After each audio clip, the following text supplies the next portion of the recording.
Hi, I am Megan Hunter, the publisher and owner of Unhooked Books Publishing.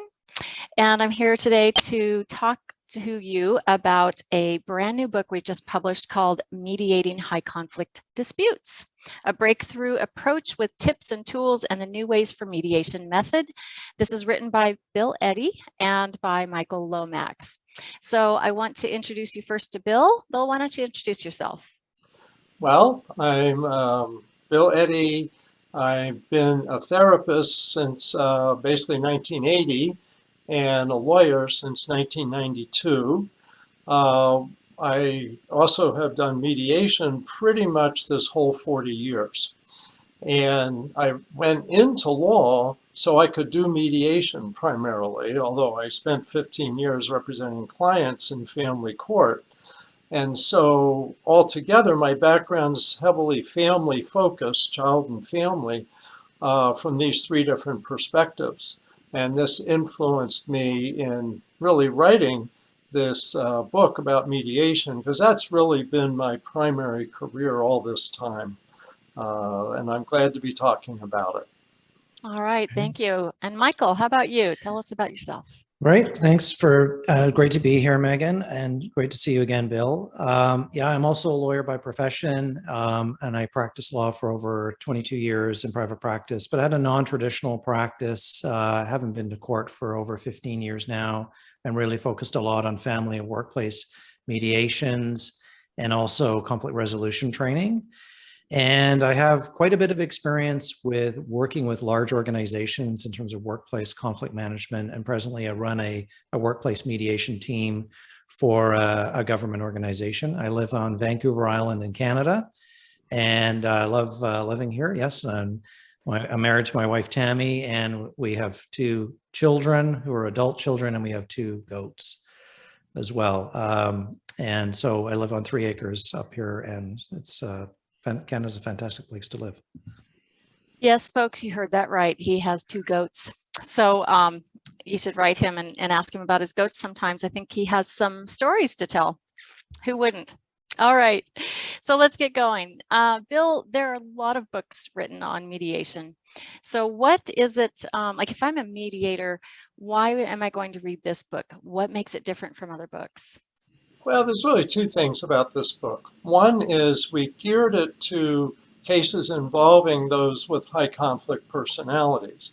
Could be 1 party, 2 parties, or even more with high conflict personalities, which means they're preoccupied with blaming others, all or nothing thinking, unmanaged emotions, and extreme behaviors. So that doesn't go easily into the mediation process. But over all these years, about a dozen years ago, I really got into developing a different approach that takes into account some of the differences in how they think so that they actually could resolve their disputes in mediation. Because many people thought high conflict personalities just aren't a fit for mediation, but we can no longer afford that thinking. We had to find a way.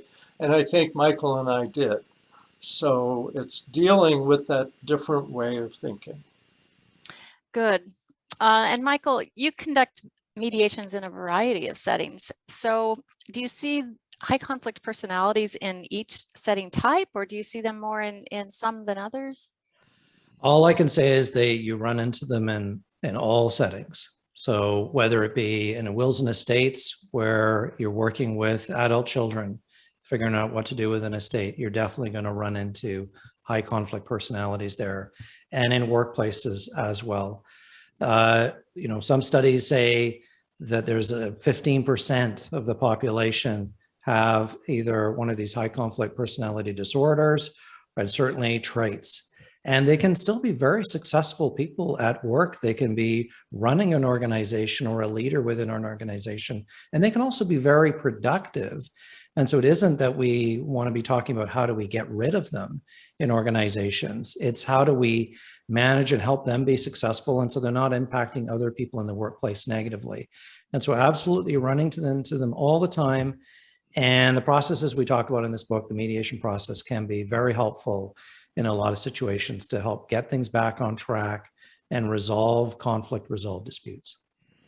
Right. Something you said about estates and, I guess elder law, this would be applicable to. And in family law, we talk about the parents fighting over the children. And in elder law, we talk about the children fighting over the parents, right? Yeah. And the money.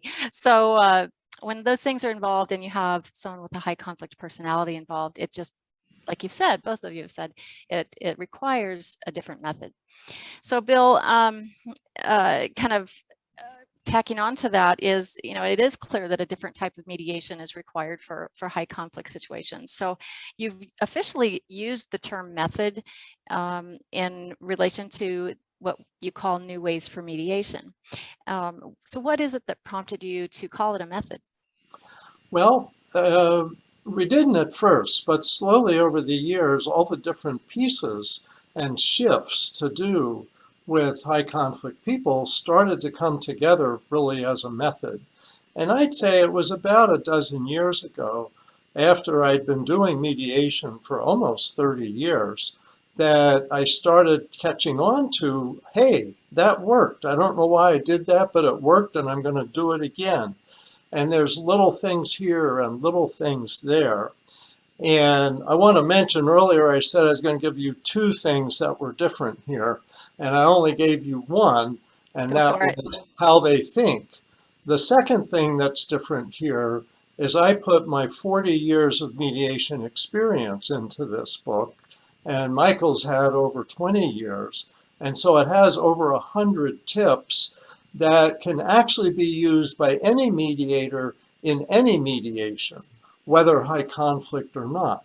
So it's helpful to know there's a lot of tips and pieces you can use. You don't have to use the whole method.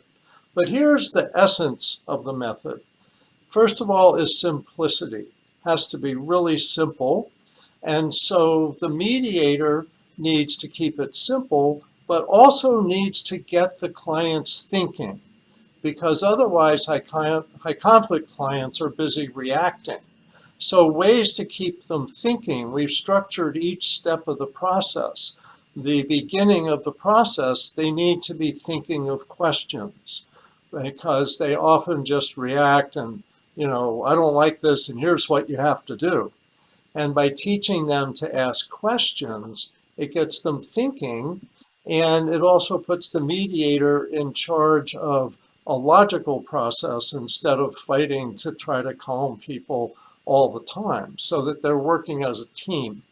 And the mediator is really going to be in many ways a guide to guide them through using 4 tasks that they're doing 4 tasks. So the first task in the first step is asking questions. The second step is setting the agenda. And this is one of the big shifts in this method, is we have the client set the agenda. We help them. We ask them for their proposed agenda, guide them to agree to which topics they're going to address first, etc. But this is a big shift, but it keeps them thinking, and it's just astonishing. I train a lot of people in this method now, and people, when they do role play practice as mediators, go, wow, that really did work. I can see how that helps you. And it helps the clients because they own the agenda. Then we go into proposals. Now, this is a gigantic shift for all of us, including Michael and I, who used to do mediation using the interest-based approach. For decades, I used that approach, and it often blew up with high conflict people. So what we realized is instead, don't try to have them understand each other's interests. Just go right to their proposals, because they come in ready to say, this is what I want. So it gives them a chance to say what they want, and then we deconstruct the proposal, and we get the other person to ask questions rather than reacting to the proposal. And that's often the turning point in high conflict mediation, when you get people thinking of questions instead of just reacting. And when we do role play practice, some mediators with lots of years of experience say, I could almost feel my brain shifting gears from emotional reaction to, oh, here's a question. and here's a proposal. So we want to keep them thinking, not reacting. And the fourth stage is really making their decisions and helping them see all the little possible issues, problems, predicting and helping them build into the agreement what to do if it doesn't get carried out. And doing that in a friendly way. It's not like, if you folks mess up, it's like a contract and you put in breach of contract clauses. So those are kind of four big differences in mediating high conflict disputes. The last thing I want to say is we call it new ways for mediation because it emphasizes new skills for the parties, questions, making the agenda, making proposals, making their decisions, and emphasizes three skills for the mediator, and that's all, is giving them empathy, attention, and respect, statements to calm down, then structuring the process, it's more structured than most mediations, and educating them about options. And so all put together, it's become a method. Yes, and a very good one from what I'm hearing from people who are trained to use it. And in fact, I've heard from someone just today who said that using this method helped them get unstuck basically in a mediation. So Michael, what does that mean? Like when you're mediating a high conflict case, what is the difference between using this structured method called New Ways for Mediation as opposed to the interest-based in terms of being stuck and helping the mediator get unstuck? Well, I think, and I agree with Bill, I think that the interest-based approach really is a foundation that all mediators really need. And it's very important concepts that I use every day in my mediations, including with high conflict people. What can be challenging for mediators if they're relying exclusively on that approach is you can end up thinking, okay, well, let's go into the past with folks and let's talk about what's not working or what's important to you about those things so that we can then start to talk about the future. And the risk with if you have a high conflict person in your mediation is you'll drown with them. And instead it's really shifting to the future and asking them about, because they think in terms of outcomes, they don't think in terms of interests. And in some ways, interests are a bit too nebulous or conceptual that they really relate to it well. They just want what they want. And so if you kind of work with that instead of against it, then you're focusing on the future. What is the outcome you're looking for, the proposals that you want to make? And then really helping people learn the skills and approaches, as Bill's talking about, for asking questions, doing research, and making them responding to proposals with each other. Then you're taking them in the right direction. And then with those proposals, you can then unpack them and then highlight for them, these are the things you've talked about that are important.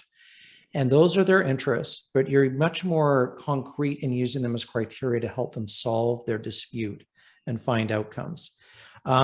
So yeah, absolutely. I think that is a big risk as it can take us back into the past. And the other is sometimes we inadvertently open up emotions.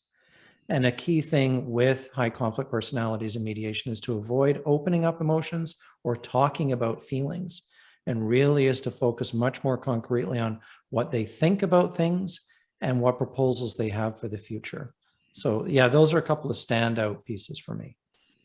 Right, thank you. So you've used these in workplace mediations, I would assume quite a lot, Michael.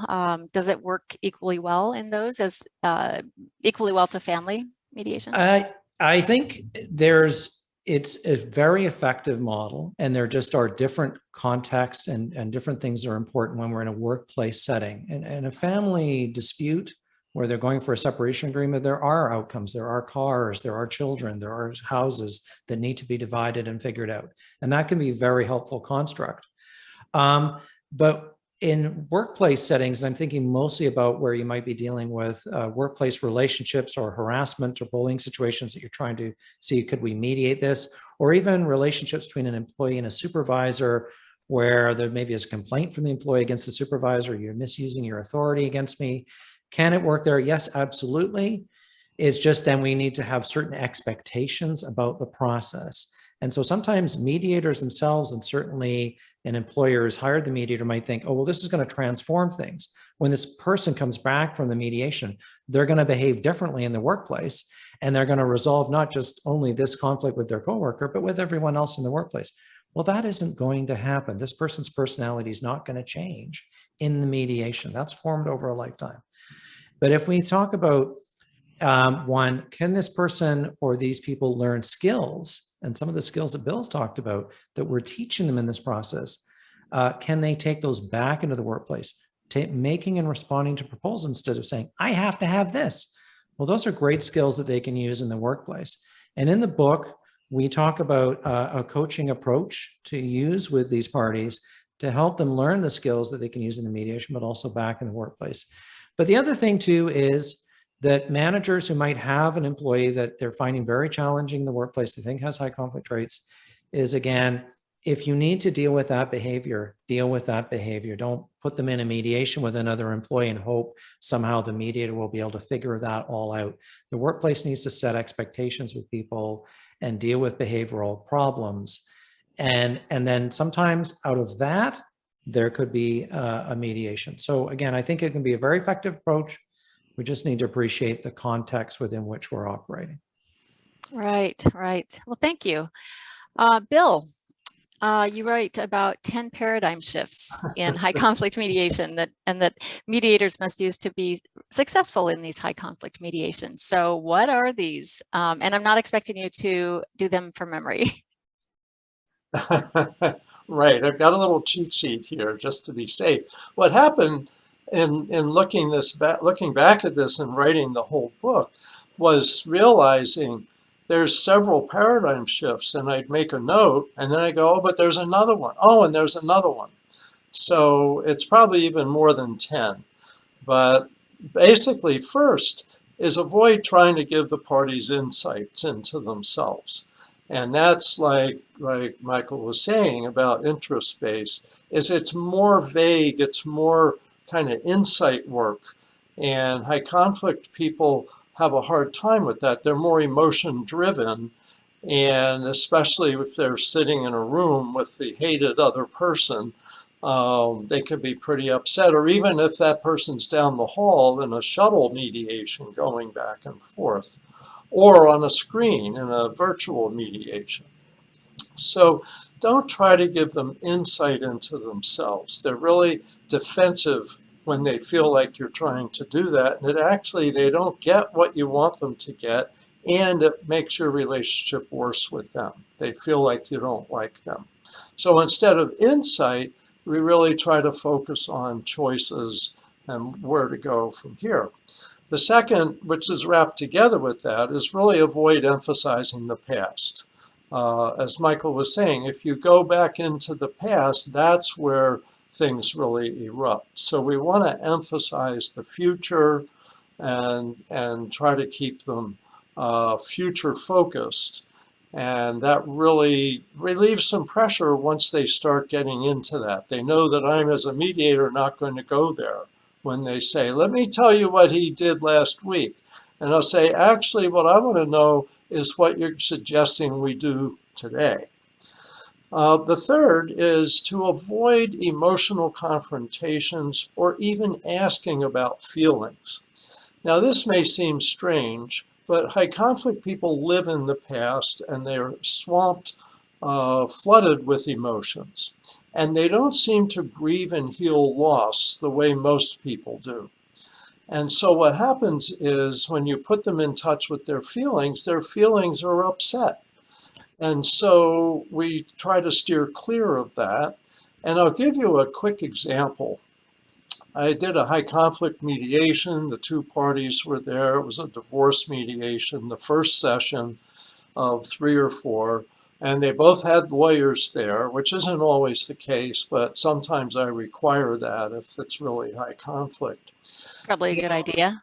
Yeah, I want some protection, I suppose. So what happened is at the end of the mediation, end of 2 hours, I said, you've made some progress. It was a little, but I try to emphasize the positive. And we scheduled the next session. And as they're packing up, the husband's lawyer says to the husband, "Don't you feel better now?" Well, the husband says, "Absolutely not. In fact, this was a total waste of time. In fact, I'm never even coming back." Well, and he didn't. So what went wrong there?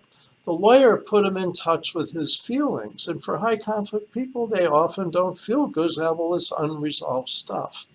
What you want to do is get them focused on doing and thinking. When you focus on feelings, it can really blow up. So that's the first three. I'll go more quickly through the others. It's hard to not explain and explain, isn't it? There's Yes, so much to unpack. yes. I wanted to get that story in because that's a lesson for all of us, I think. And I'm glad I didn't make that mistake, but I learned from it. Good. So the fourth would be avoid asking probing questions because that pulls them into the past. Instead, teach them to ask you questions as the mediator. Fifth is avoid opening statements. They're too open-ended. Pretty soon they get into their emotions, they get into the past. And opening statements is where a lot of high conflict mediations just go right off the rails and nothing happens after that. Same with family meetings. Yes, it can happen. It can happen. Then have the parties make the agenda. That's a real shift. For 30 years, I made brilliant agendas, but the parties need to make the agenda. You can suggest things, but let them decide. Then the next is have the parties decide who goes first. So these little process decisions, is it time to change topics? It seems to me it's a good time to change topics. Are you ready to do that? So you're having them engaged in these little decisions and they're making them jointly. So you're building momentum to big joint decisions. Skip exploring interests. And I think Michael explained that pretty well, that you just run into trouble with that. Now, if you do, as Michael mentioned, identify what's important to each of them after you've deconstructed their proposals, that's the mediator really identifying their interests. So we don't totally block it out. In fact, I call this sometimes reverse interest-based negotiations because we get to interest late in the process instead of early. The ninth paradigm shift is to teach them to make proposals instead of like if they have lawyers in the room, it's better to get the parties to make the proposal. It keeps them thinking, and when they're busy thinking, they're less busy reacting. And often mediators have all these suggestions, but you want them to try to make proposals. And if you do have suggestions and they're stuck, give them like 3 suggestions and then have them turn it into a proposal in their language and their point of view. And the 10th is really at the end of the process, resist hammering out agreements. High conflict people are fast to reject their agreements that they made yesterday. So if you hammer them out, I used to get these Monday morning phone calls, "Bill, it failed, didn't work, I don't agree after all." Or "I agreed, but he didn't pay me what he was supposed to on Friday afternoon." So those are 10 paradigm shifts, but I'm sure there's more. I'm sure there are. Michael, how has this method changed your mediations? I'm sure you've experienced all of these paradigm shifts, and as you go along, what's it changed? How has it improved? I can honestly say that before I really got into this, I mean, this is a good number of years ago now, before I met Bill, basically, because the first training I took with Bill, I had that paradigm shift. I went, okay, this is what was going wrong, and this is what I need to be doing about it. And so I can say now, I've incorporated this much more confident and just really clear about what I have control over and what I do not. And in some ways, I'm giving more over to the parties in terms of making decisions and having control over their process. So in that sense, it's a highly ethical approach, but with it as well, less on myself. Before, I can say there were some mediations I would walk away from, and I'd say the only conclusion is maybe I'm not very good at this because this person's telling me I'm terrible.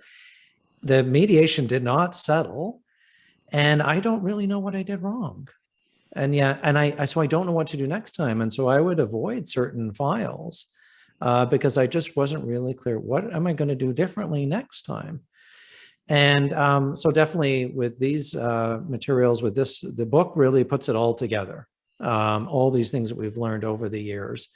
And I can say with this, incorporating these materials when you're meeting with these folks, you're just in a much more confident, calm space. And I can say definitely I enjoy my work as a mediator so much more. And I can say even I enjoy working with these folks instead of them scaring the heck out of me. That's really important. That's so valuable to think that you can work with really challenging people and say that, you know, I'm enjoying that. And I think that I assume that comes from knowing that you've impacted their lives, that you've helped them reach a settlement that otherwise probably wouldn't have happened. Yeah. So kind of wrapping it up here, has this method impacted you professionally or personally, Michael? Yeah, well, I think I've talked a little bit about the professional piece and just feeling much more confident in working with these folks. And really, you know, what I've managed to do is where people come to me, it could be lawyers or people in workplaces who are facing really significant challenges with dealing with what they see as a high conflict personality. Again, I'm much more effective in being able to help them and offer advice or resources or tips. And they're leaving much more confident in how they're going to approach the situation. So really, I really do enjoy working around this field. And then personally as well, well, my wife says I'm a high conflict personality, but that isn't true, except if I was, I might not know it. It's a hard time self-reflecting. But I think it's definitely helped me understand things in my own personal life that are going on with maybe certain relatives, that kind of thing. And through it, I learn about myself. I have definitely learned a lot about myself, my own triggers, my own reactions. And really, I can say to be effective, one needs, in working with high conflict people, one needs to be prepared to work through some of that. And so that's where I've definitely benefited, is I'm much more know my own buttons, what motivates me, what causes me to react. Yeah. That's also valuable. And I've kind of learned the same, and I don't mediate cases, but just learning the material and training it through High Conflict Institute. I have to say, you know, I've made a lot of corrections to my own behaviors, all right? A lot of course corrections. So Bill, how about you, professionally and personally? Well, I think professionally that I've had similar experience to Michael in that I'm not intimidated anymore. It's like I know what to do next, and if this doesn't work, I try that. And I'd say I went, you know, about a dozen years ago when I was shifting into this method, I went from maybe 75% settlement rate to about 90% settlement rate. And this is with mostly high conflict clients. So I feel really pleased. And you said that you feel good at the end, and I do. Like if I'm doing a custody mediation and the parents can walk out satisfied with the plan they've developed, their kids are just going to be so relieved, because a lot of high conflict families put the kids in the middle like they're supposed to be the mediator. And it's just terrible. So with that, with other kinds of mediation, which I've done occasionally, is the sense of helping people really calm down who didn't know how to calm themselves down. So really building those skills, getting that confidence, and really enjoying the work. You know, the last dozen years or so with this, I just remember the question in my mind often is, I wonder how this case is going to work out, instead of, oh no. It's like it's become a research project almost. And the fact that I'm calm and confident really helps the clients be calmer. and more confident. We can get through this. We can deal with this. And let me interrupt you just 1 second. I think what you said about confidence is very important here. Yeah. And I think both of you have touched on confidence, that it can be scary going into a high conflict mediation. Even the most skilled mediator, without having an understanding of the high conflict personality and doing essentially the opposite of what you do with everyone else, can really give you that confidence. And that's what we do hear from people who try this method and start using it, is they really gain confidence because they have the structure. It feels calmer for everyone. And one of the things I've heard from people, from mediators, is that excuse me, even using the method, there were still some little, kinks in it until they realized that they were feeling too responsible for the outcome. Right. And once they made that shift and realized that, like you said, it has to be the clients doing the thinking, doing the proposing, and that makes them more responsible for the outcome, and the mediator less responsible. So kudos to you two. And personally, Bill, so did you have anything to say about how it's impacted you personally? Yeah, well, I think the biggest thing is sleeping better, is not waking up at 4 in the morning and go, how can I make them do something? Now it's like, I can't make them do any outcome, but I'm going to guide the process and steer the process and make them work harder. And I also do what I call putting on my armor, which is reminding myself of statements like you said, Megan, is I'm not responsible for their outcome. And their anger is not about me, even if they directed at me. And if they do, and I remember one time, both parties, I was really, controlling the process, both parties turned to me and said, Bill, you're not helping. I said, oh, okay, then what do you suggest we do next? Well, and I just bounced it back to them, and they had to think of what to do next, and it didn't stick for me. So I think that's maybe the biggest thing, is I don't worry and carry these cases around like I used to, and I don't criticize myself like I used to. I go, oh, next time I'm going to use this technique instead of that technique. Because it's really not about you, the mediator. It's really the parties' difficulties communicating, negotiating, etc. And I know there's going to be some cases I can't resolve. And sometimes I tell them that, I'm stuck. I don't have any more ideas. Do you have more ideas? And I'm not going to make you reach a settlement. You're going to have to see if you can come up with something new. So being able to say that and feeling confident doing that has made my life a lot easier. I do want to add one thing, though, and that is Michael and I have been discussing this method off and on for a dozen years. We've also done several trainings together.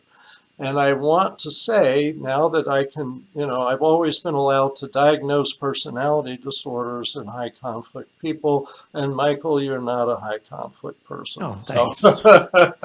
Hey, thank you, Bill. Yeah, no. That's everything. That is everything to get that from Bill. I don't say that to a lot of people.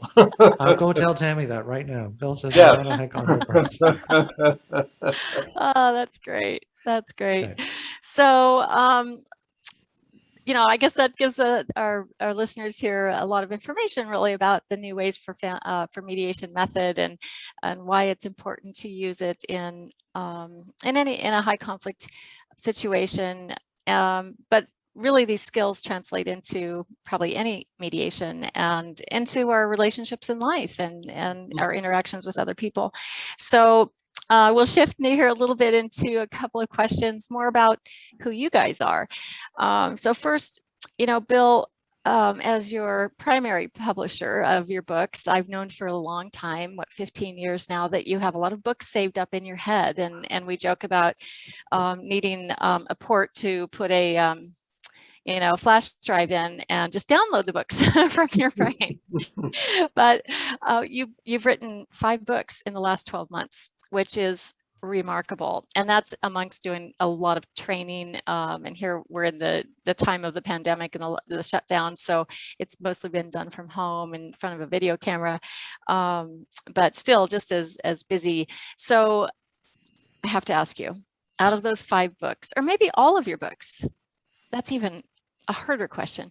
What's been your favorite book? And that's not a fair question. It's like, who's my favorite child? Yes, I know. These books are my children. It really depends on what purpose. If I think about, actually, if I narrowed it down to just 2 books, I would say this one, Mediating High Conflict Disputes, because I feel like I put 40 years into it with things I learned along the way, many of them the opposite of what I used to think.